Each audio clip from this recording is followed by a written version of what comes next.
ഇന്ന് നമ്മൾ പഠിക്കുന്നത് വുഡ് റാദർ ദാൻ എന്നതിന്റെ ഉപയോഗമാണ്. അപ്പോ വുഡ് റാദർ ദാൻ ഇത് നമ്മൾ ഉപയോഗിക്കുന്നത് എനിക്ക് അത് ചെയ്യുന്നതിനേക്കാളും ഇഷ്ടം ഇതാണ്, അല്ലെങ്കിൽ എനിക്ക് അത് ചെയ്യാനേക്കാളും ഞാൻ ആഗ്രഹിക്കുന്നത് ഇത് ചെയ്യാനാണ്. ഞാൻ എക്സാമ്പിൾ പറയുമ്പോൾ നിങ്ങൾക്ക് മനസ്സിലാവും. ഞാൻ പറയും നൂഡിൽസ് കഴിക്കുന്നതിനേക്കാളും എനിക്കിഷ്ടം ബിരിയാണി കഴിക്കുന്നതാണ്. ഈ മഴയത്ത് പുറത്തു പോകുന്നതിലും ഭേദം വീട്ടിലിരിക്കുന്നതാണ്. ഇത് നമ്മൾ പല രീതിയിൽ പറയും അല്ലേ. അതല്ലെങ്കിൽ നമ്മൾ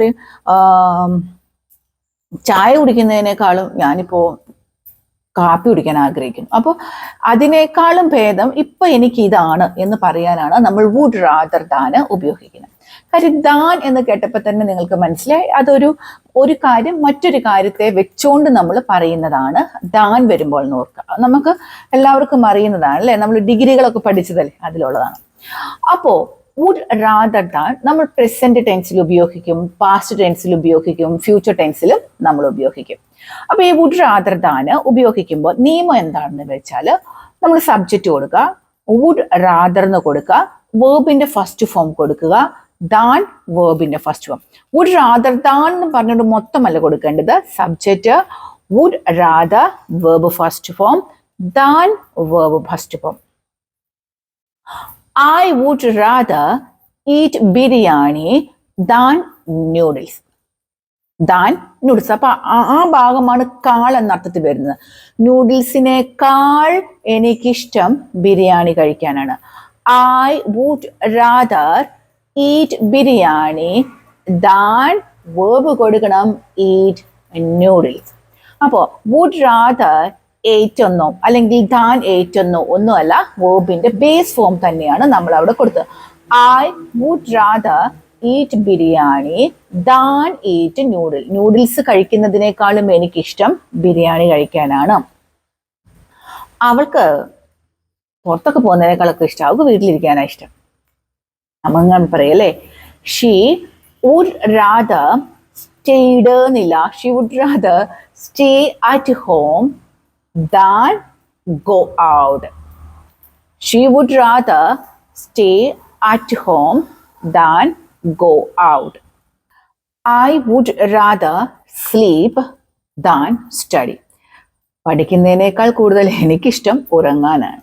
അതല്ലെങ്കിൽ പറയാം പഠിക്കുന്നതിനേക്കാളും ഭേദം ഉറങ്ങുന്നതാണ്. പഠിക്കുന്നതിനേക്കാൾ കൂടുതൽ ഞാൻ ആഗ്രഹിക്കുന്നു ഉറങ്ങാൻ. ഈ ഏത് രീതിയിലാണോ നിങ്ങളുടെ ഭാഷ, ആ ഭാഷയനുസരിച്ച് നമുക്ക് വുഡ് റാദർ ദാൻ ഉപയോഗിക്കാൻ പറ്റും. വുഡ് റാദർ ഉപയോഗിക്കുക, ബേസ് ഫോം ഉപയോഗിക്കുക, ദാൻ ഉപയോഗിക്കുക, ബേസ് ഫോം ഉപയോഗിക്കുക.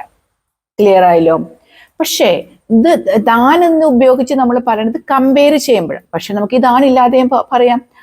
ഐ വുഡ് റാദർ സ്ലീപ്പ്, എനിക്ക് ഉറങ്ങാനാണ് ഇഷ്ടം അല്ലേ. I would rather go now, ഇപ്പൊ എനിക്ക് പോകാനാണ് ഇഷ്ടം. I would rather not go out. I would rather not go out. ഇനി അതല്ല, I do not go out. ഇത് തമ്മിൽ എന്താ വ്യത്യാസം? I would rather not go out എന്ന് പറയുന്നത് എനിക്ക് പുറത്തു പോകുന്നത് ഇപ്പോഴത്തെ ഒരു സാഹചര്യത്തിൽ ഞാൻ ഇഷ്ടപ്പെടുന്നില്ല എന്നാണ് അർത്ഥം. പക്ഷെ I do not go out എന്ന് പറഞ്ഞാൽ ഞാൻ പുറത്തു പോകാറില്ല. അത് സിമ്പിൾ പ്രസന്റ് ടെൻസ് പഠിച്ചവർക്ക് ഡു നോട്ടിന്റെ ഉപയോഗം മനസ്സിലായി. ഇനി ഇത് നെഗറ്റീവ് സെന്റൻസ് ആക്കുന്നത് വുഡ് നോട്ട് റാദർ അല്ല, she would rather not talk to strangers. സ്ട്രേഞ്ചേഴ്സിനോട് സംസാരിക്കാൻ അവൾ ആഗ്രഹിക്കുന്നില്ല. ഷീ ഇപ്പോഴത്തെ അവസ്ഥ, she would rather not talk to strangers. സ്ട്രേഞ്ചേഴ്സിനോട്, അപരിചിതരോട് സംസാരിക്കാൻ അവൾക്ക് ഇഷ്ടമില്ല, അവൾക്ക് ആഗ്രഹമില്ല. അപ്പോൾ മനസ്സിലായല്ലോ, വുഡ് റാദർ ദാൻ എന്ന് പറയുന്നത് നമ്മൾ പ്രസന്റ് ടെൻസിലും പാസ്റ്റ് ടെൻസിലും ഫ്യൂച്ചറിലും ഒക്കെ ഉപയോഗിക്കും. I would rather go shopping tomorrow. നാളെ എനിക്ക് ഷോപ്പിങ്ങിന് പോകാനാണ് ഇഷ്ടം. നാളെ ഞാൻ ഷോപ്പിങ്ങിന് പോകുന്നതാണ് പ്രിഫർ ചെയ്യുന്നത്. അപ്പം ടുമാറോ നാളത്തെ കാര്യമാണ് നമ്മൾ പഠിച്ചത്. ക്ലിയർ ആയല്ലോ? ഇനി ഇത് ക്വസ്റ്റ്യൻ ആയി ചോദിക്കണമെങ്കിൽ രണ്ട് കാര്യങ്ങൾ വേണമെന്ന് നമുക്കറിയാം. അതിലൊന്ന്, ഇങ്ങനെയാണ് ക്വസ്റ്റ്യൻ ചോദിക്കേണ്ടത്. വുഡ് ആദ്യം കൊടുക്കുക, പിന്നെ ഷീ സബ്ജക്റ്റ്, പിന്നെ റാദർ വേർബിന്റെ ഫസ്റ്റ് ഫോം, ദാൻ വേർബിന്റെ first form. She would rather stay at home than go out. പുറത്തു പോകുന്നതിനേക്കാളും അവൾക്കിഷ്ടം അകത്തിരിക്കാനാണോ വീട്ടിലിരിക്കാനാണോ? അപ്പൊ ആണെങ്കിൽ എസ് ഷീ വുഡ്, അല്ലെങ്കിൽ നോ ഷീ വുഡിന്റ്. ക്ലിയർ ആയല്ലോ? യെസ്, ഷീ വുഡ്, അല്ലെങ്കിൽ വുഡിൻ്റ് എന്ന് പറഞ്ഞാൽ മാത്രം മതി. അപ്പോൾ സെന്റൻസ് ആക്കണമെങ്കിൽ പോസിറ്റീവ് സെന്റൻസ് ആണെങ്കിൽ സബ്ജക്റ്റ് വുഡ് റാദർ ദാൻ, അതാണ് നമ്മൾ, അതായത് വുഡ് റാദർ കഴിഞ്ഞിട്ട് വേർബിന്റെ ഫസ്റ്റ് ഫോം, ദാൻ കഴിഞ്ഞിട്ട് വേർബിന്റെ ഫസ്റ്റ് ഫോം. നെഗറ്റീവ് ആണെങ്കിൽ വുഡ് റാദർ നോട്ട് ആണ് നമ്മൾ ഉപയോഗിക്കേണ്ടത്. ഇനി ക്വസ്റ്റ്യൻ ആക്കണമെങ്കിൽ വുഡ് ആദ്യം കൊടുക്കുക, പിന്നെ സബ്ജക്റ്റ് കൊടുക്കുക, റാദർ നമ്മൾ നേരത്തെ പറഞ്ഞ സ്ട്രക്ചറിൽ തന്നെ കൊടുക്കുക. ക്ലിയർ ആയല്ലോ? യെസ്. ഇനി ഞാൻ ഇവിടെ എഴുതിയേക്കുന്നത് നോക്കൂ, ഐ വുഡ് റാദർ എന്നുള്ള ഐഡ് റാദർ, ഇത് ഞാൻ എഴുതിയേക്കുന്നത് കണ്ടിട്ട് നിങ്ങൾ മനസ്സിലാക്കുക, ഐഡ് റാദർ എന്ന് നമുക്ക് പറയാൻ പറ്റും. അപ്പൊ ക്ലിയർ ആയേ? ഇനി വുഡ് റാദർ ദാൻ ഉപയോഗിച്ചിട്ട് നിങ്ങൾ ഇന്നു മുതൽ കുറേ സെന്റൻസുകൾ സംസാരിച്ച് പഠിക്കണം കേട്ടോ. അപ്പൊ നിങ്ങൾ തന്നെ സ്വന്തം ഇരുന്നിട്ട് ഇങ്ങനെ മനസ്സിലൊക്കെ അലവൃതിയിരിക്കുന്ന സമയത്ത് മനസ്സിലൊക്കെ ആലോചിച്ചിട്ട് സ്വന്തം ഇരുന്ന് തന്നെ സെന്റൻസുകൾ ക്രിയേറ്റ് ചെയ്യുക കേട്ടോ. അപ്പൊ എല്ലാവരോടും നല്ലൊരു ദിവസം ആശംസിക്കുകയാണ്.